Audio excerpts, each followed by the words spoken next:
Donc nous, en fait, c'est l'expérimentation, donc les clés de la réussite donc, du BET, et c'est milieu rural. Donc c'est la DR Lorraine Nord, Meuse-Moselle.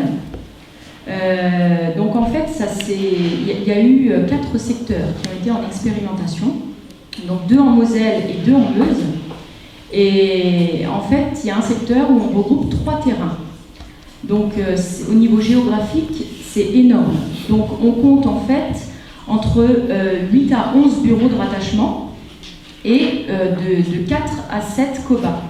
Alors que par rapport à ça, on est revenu en arrière parce qu'on s'est rendu compte que manager 7 COBA, c'était quand même pas une mince affaire.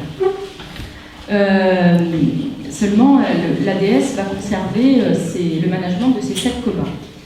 Le secteur en fait peut atteindre 75 km avec 1h30 de délai de route. Donc ça c'est la première chose, 1h30 de délai de route avec les routes qu'on connaît en Meuse ou en Moselle. L'ADR en fait nous a présenté le projet en disant que bien sûr ce projet n'allait impacter que l'équipe managériale. Les cadres bien entendu sont les premiers impactés, changement de fonction pour certains. On en parlait tout à l'heure, certains DET deviennent RE ou REC, et perte de fonction pour les autres, parce que contrairement aux collègues du Rhône, ils n'ont pas voulu que les gens restent sur leur terrain. C'est-à-dire que dans certains bureaux, c'est une équipe totalement nouvelle. Et la passation de pouvoir, on va dire, ne s'est pas fait non plus avec le temps qu'il aurait fallu. C'est-à-dire que la passation de pouvoir s'est fait bien souvent en 1 semaine, voire 10 jours. Donc c'est-à-dire pour se réhabituer à une nouvelle équipe, très difficile pour les agents. Pour ceux qui ont perdu leur fonction, puisque c'était une expérimentation, donc certains DET ou adjoints se sont retrouvés en mission. Et quelle mission ? Mission gestion CARC, mission de guichet. Donc ça aussi c'est important, je tenais à le souligner parce que quand il y a eu le début de l'expérimentation, les personnes qui n'étaient pas retenues sont restées quand même 15 jours sans trop avoir de nouvelles dans leur bureau. Donc ça aussi c'est important. Ils ont été oubliés dans les réunions, tempo, etc. Et on a retrouvé en fait, que ce soit ma collègue au niveau de la Moselle ou moi, des gens en pleurs. Et quand je dis en pleurs, c'était dramatique. Les cadres sont bien sûr impactés par rapport aux déplacements qu'ils ont à faire au quotidien et bien sûr la feuille de route et les responsabilités plus importantes, mais ça on leur a expliqué, ça fait partie du nouveau métier.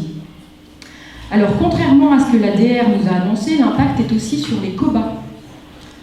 Nouvelle organisation plénière, tout est organisé maintenant. Leur métier, il n'y a plus du tout d'autonomie, c'est-à-dire tout est réglementé.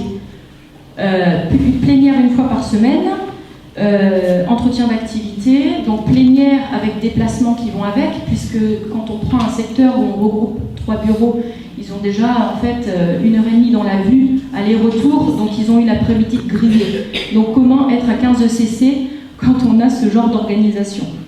Donc moins d'autonomie, bien sûr plus de stress et plus de déplacements. Alors l'impact est aussi sur les guichetiers. L'équipe managériale est moins présente, moins disponible. Les formations, donc nous c'était un peu particulier parce qu'on était en expérimentation, donc ils avaient beaucoup plus de réunions pour tout mettre en place. Donc ça aussi c'est important.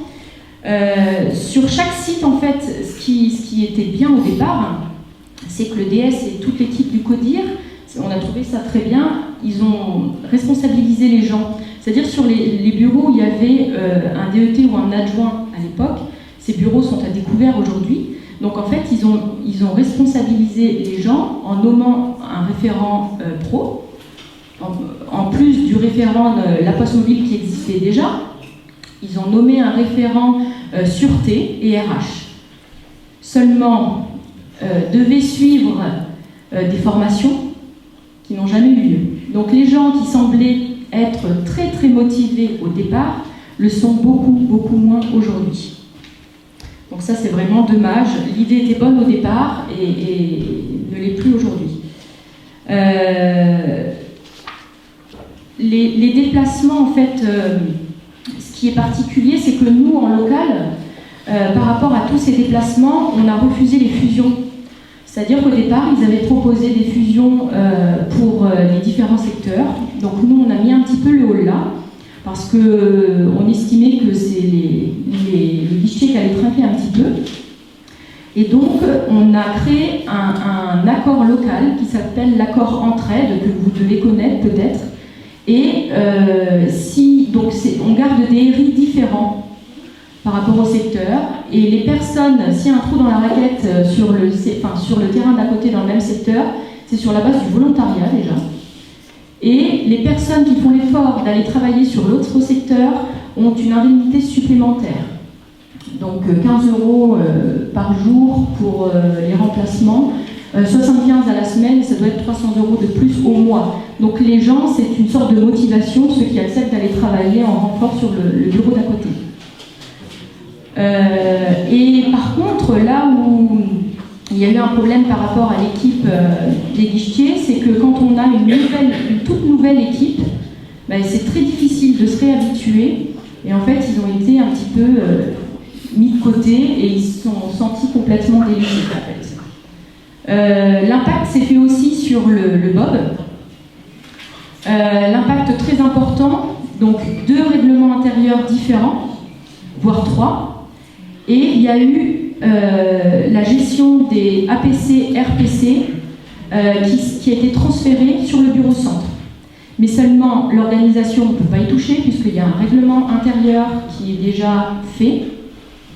Et le problème, c'est que par exemple, le Bar-le-Duc, Revigny, Ligny, il y a eu 22 heures de boulot supplémentaires par semaine pour la personne du Bob, ce qui était ingérable.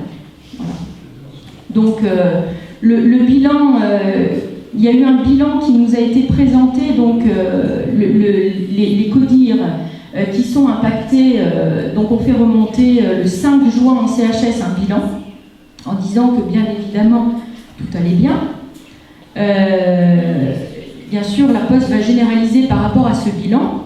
Donc nous, ce qu'on a fait en tant que membre du CHS, parce qu'on est secrétaire départementaux, mais on est membre du CHS aussi, on a créé un questionnaire qu'on a donné à l'ensemble des guichetiers et personnes concernées par cette expérimentation. Donc en fait, tu veux la parole? Non, non. Il y a eu 110 questionnaires qui ont été distribués. Sur ces 110 questionnaires, il y a eu à peu près moitié de retours, des gens qui ne voyaient pas l'intérêt de répondre parce qu'ils étaient complètement résignés. Sur ce questionnaire, en fait, on a demandé leur avis sur les conditions de travail et l'organisation du travail, l'impact qu'il y a eu sur leur métier, la disponibilité de l'équipe managériale. Forcément, ils sont tout le temps sur la route et en déplacement, donc c'était très important aussi d'avoir l'avis là-dessus. L'avis sur le nouveau management, l'organisation des ETC et les plénières, puisque c'est des ETC qui se font trimestriellement, mensuellement, avec toute l'équipe du secteur. Des questions sur les formations et comment l'agent vivait ça au quotidien, vivait ce changement au quotidien. Le questionnaire, ça s'adressait, les 110, c'était quoi comme... Guichetier, Bob, Coba. D'accord. Ouais. Le bilan du questionnaire, en fait, donc, a été fait par les membres du CHS non encore présentés à l'ADR. Ça, c'est la prochaine étape, le 2 octobre. On a fait un premier bilan de ce questionnaire qui est vraiment troublant. Parce que quand on entend d'un côté que tout va bien, donc on peut généraliser, et de l'autre côté, on était très content de faire ce questionnaire parce qu'on se rend compte que effectivement tout ne va pas bien. On parlait d'agents et tout ça en souffrance tout à l'heure, c'est réellement le cas. La conclusion, je ne vais pas vous lire tout, mais la conclusion, ce qu'on a ressorti de ce questionnaire, il y a eu des points forts, manque de soutien et de reconnaissance. Effectivement, ils étaient nommés référents, donc ils pensaient avoir au moins une reconnaissance, un soutien, quelque chose, il n'y a rien eu. Indisponibilité des managers, donc sur les 50 retours de questionnaire, il y a eu 45 personnes qui disaient que l'équipe n'était pas disponible du tout. beaucoup de stress et de fatigue, puisqu'on leur demande de plus en plus d'autonomie, manque de formation, et même aucune formation. Et quelque chose qui est repris sur beaucoup de questionnaires, c'est la peur de l'avenir et l'incertitude sur l'évolution de leur métier. On vous a sorti quelques phrases qui nous semblaient être importantes, choc même, dans ce questionnaire. On n'a pas tout sorti. Donc ça, c'est les dires vraiment des agents.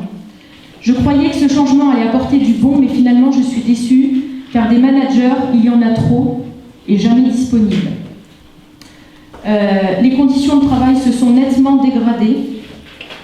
Découragement, peu de compliments, mais dès qu'il y a quelque chose qui ne va pas, coup de fil et mail de reproche de notre hiérarchie. Quel avenir pour la Poste, je ne vois pas. Alors, ce qui est beaucoup ressorti, de manière générale, on ne sait pas qui fait quoi. Donc, c'est vrai qu'au départ, il y a eu des ETC de présentation. Et c'est vrai qu'entre RE, REC, ancien adjoint, etc., ils sont complètement perdus. Donc ça aussi, c'était important de le souligner. J'aime mon métier, je veux continuer à l'exercer, mais il ne faut pas que les conditions deviennent mauvaises pour autant. L'équipe, de son côté, doit manager plus de personnel, doit se déplacer dans les différents bureaux, ce qui entraîne une indisponibilité à notre égard. On a l'impression d'être laissé pour compte. Et aucun management, aucune montée en compétences, alors que c'était normalement le grand nouveau discours. L'équipe de management nous délègue beaucoup de choses, alors que les agents ne sont pas formés à cela. Donc en fait, nous, on a évoqué ça à la DR, qui nous entend quand même, qui nous a demandé d'intervenir donc en CHS le 2 octobre pour présenter tout ça et pour voir de quelle façon on pouvait remédier à ça ou apporter des solutions. Donc on a fait quelques précaux qu'on leur présentera le 2 octobre parce que le CHS sert aussi à ça et surtout à ça. Par contre, on a vraiment senti les agents en réelle souffrance. Bien sûr, l'équipe d'encadrement, puisque c'est les premiers impactés, beaucoup de DET, comme notre collègue là-bas, qui se retrouvent à ne plus être DS alors qu'on lui dit clairement qu'elle a complètement les compétences, mais malheureusement il n'y a plus de place, et que la seule proposition qu'on lui fait, c'est d'être heureux ou rien. Vous voyez, c'est le genre de discours qu'on souhaiterait ne plus entendre, en fait. Voilà, merci.